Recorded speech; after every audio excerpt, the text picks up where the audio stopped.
Hi hello guys, welcome to the Sunneni blog. So thing ఏంటంటే, ఈ video ఏంటంటే, so నేను ఏ యూనివర్సిటీ చూస్ చేసుకున్నాను, తర్వాత నా కోర్స్ ఏంటి, నా యూనివర్సిటీ ఫీజు ఎంత, సో నేను ఏ పాయింట్స్ని కన్సిడర్ చేసుకుని నేను మాస్టర్స్కి లైక్ యూనివర్సిటీని సెలెక్ట్ చేసుకున్నాను అనే దాని గురించి ఈ బ్లాగ్లో చెప్తాను.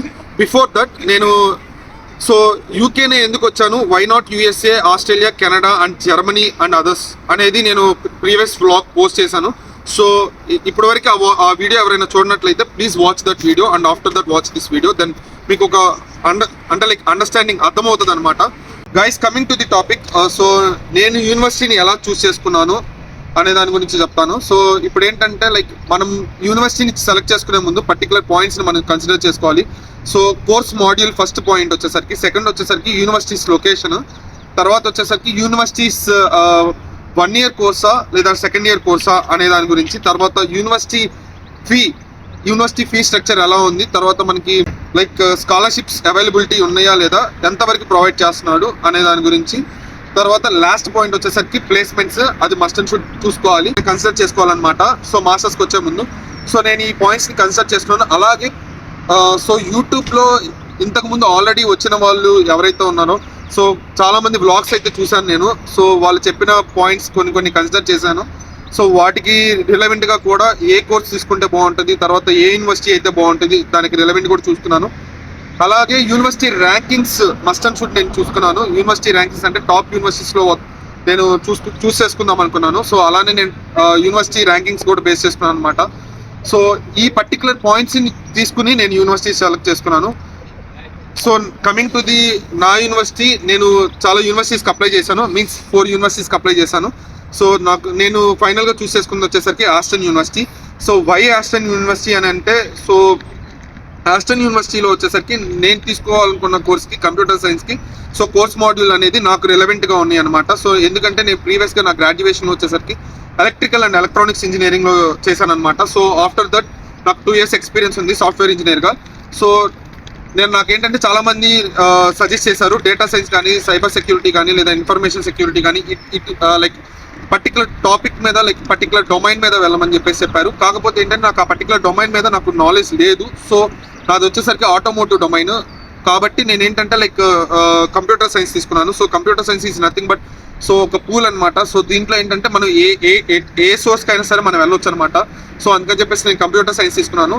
సో ఇఫ్ ఇన్ కేస్ నాకు కనుక పర్టికులర్ సబ్జెక్ట్ మీద కనుక నాలెడ్జ్ ఉన్నట్టయితే, లైక్ డేటా సైన్స్ కానీ, లేదంటే డేటా అనలిటిక్స్ కానీ, లేదంటే ఇలా పర్టికులర్ దాని మీద నాకు నాలెడ్జ్ ఉన్నట్టయితే నేను మేబీ అవి చూస్ చేసుకున్నామని. బట్ నాకు ఆ నాలెడ్జ్ లేదు కాబట్టి నేను ఇలా కంప్యూటర్ సైన్స్ చూస్ చేసుకున్నాను.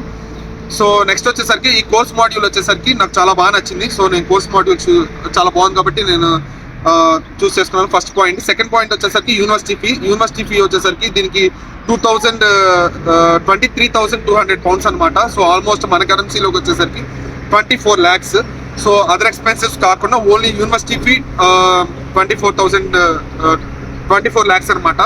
సో కమింగ్ టు ది, నాకైతే స్కాలర్షిప్స్ ఏమీ రాలేదు. నేను అప్లై చేశాను, డెడ్ లైన్స్లో అప్లై చేశాను అనమాట. సో ఆల్మోస్ట్ ఆల్రెడీ అయిపోయినాయి స్కాలర్షిప్స్, ఆల్మోస్ట్ అన్నీ అయిపోయాయి. సో నా కన్సల్టెన్సీ అతను ఏం చెప్పారంటే, నెక్స్ట్ ఇంటేక్కి మనం అప్లై చేసుకోవచ్చు అన్నాడు.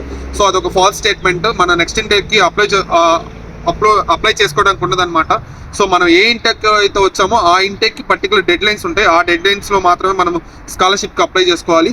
సో అదొక థింగ్. ఈ పర్టికులర్ పాయింట్స్ చూసుకోవాలి. ఇంకొకటి మెయిన్ థింగ్ వచ్చేసరికి అకామిడేషన్ వచ్చేసరికి యూనివర్సిటీ నియర్ బై నేను చాలా సెర్చ్ చేశాను. బట్ ఆ పర్టికులర్ టైంలో ఏంటంటే మేము రావడమే చాలా లేట్గా వచ్చాము, అంటే లైక్ ఇన్ టైంకి వచ్చాము, కాకపోతే మాకంటే ముందు వచ్చిన వాళ్ళు చాలా మంది ఉన్నారు. సో ఆ ఇంటెక్కి సో అకామిడేషన్ ఆల్మోస్ట్ ఫిల్ అయిపోయింది. అకామిడేషన్ అనేది చాలా జాగ్రత్తగా చూసుకోవాలి. అలాగే దానికి సంబంధించి స్కామ్స్ కూడా జరుగుతున్నాయి. సో నేను ఆల్రెడీ అది ఒక షార్ట్ వీడియో పోస్ట్ చేశాను, అదొకసారి చూడండి. ఆ లింక్ అనేది నేను డిస్క్రిప్షన్లో ఇస్తాను అకామిడేషన్కి సంబంధించి. సో ఈ పర్టికులర్ పాయింట్స్ని కన్సిడర్ చేసుకుని నేను యూనివర్సిటీ సెలెక్ట్ చేసుకున్నాను అనమాట. అలాగే మెయిన్ థింగ్ ఏంటంటే, లైక్ మీరు యూనివర్సిటీ సెలెక్ట్ చేసుకునే ముందు సో ఈ పర్టికులర్ పాయింట్స్ని చూస్ చేసుకోండి. ఫస్ట్ థింగ్ మళ్ళీ చెప్తున్నాను, యూనివర్సిటీ కోర్స్ మాడ్యూల్స్, తర్వాత వచ్చేసరికి యూనివర్సిటీ ఫీ, తర్వాత near by accommodations, part time jobs, placements, so university location and these kind of things మీరు మస్ట్ అండ్ షుడ్గా చూసుకోండి. సో ఇవి చూసుకున్నారంటే మీకు ఆల్మోస్ట్ ఎవ్రీథింగ్ వాజ్ ఫైన్ అన్నమాట. సో ఇది ఈ vlog. So thank you for watching my video. Please subscribe my channel, please support me. And మీకు ఏదన్నా like ఇంకా రిలవెంట్ ఆస్టిన్ యూనివర్సిటీకి సంబంధించి ఇంకా ఏదైనా డౌట్స్ ఉన్నా, లేదంటే లైక్ అదర్ యూనివర్సిటీస్కి సంబంధించి ఏదన్నా డౌట్స్ ఉన్నా, లైక్ మీరు యూకేకి రావాలనుకుంటున్నా నాకు కామెంట్ చేయండి. సో ఇఫ్ ఇన్ కేస్ నాకు తెలియకపోతే నేను తెలుసుకుని వాటికి సంబంధించి బ్లాగ్స్ మస్ట్ తప్పకుండా చేస్తాను. సో ఆ యూనివర్సిటీస్లో చదువుతున్న వాళ్ళని మీట్ అయ్యి, సో వాళ్ళకి సంబంధించి లైక్ ఆ యూనివర్సిటీకి సంబంధించి ఆ నియర్ బై అకామిడేషన్ సంబంధించి సో వాళ్ళని like few couple of things నేను తెలుసుకుని నేను వాటి మీద కూడా వ్లాగ్స్ చేస్తాను. So don't forgot to subscribe my channel. And so నేను ఇంకా బెటర్ వీడియోస్ చేయడానికి ట్రై చేస్తాను guys. So please support me guys. Thank you so much for watching this video.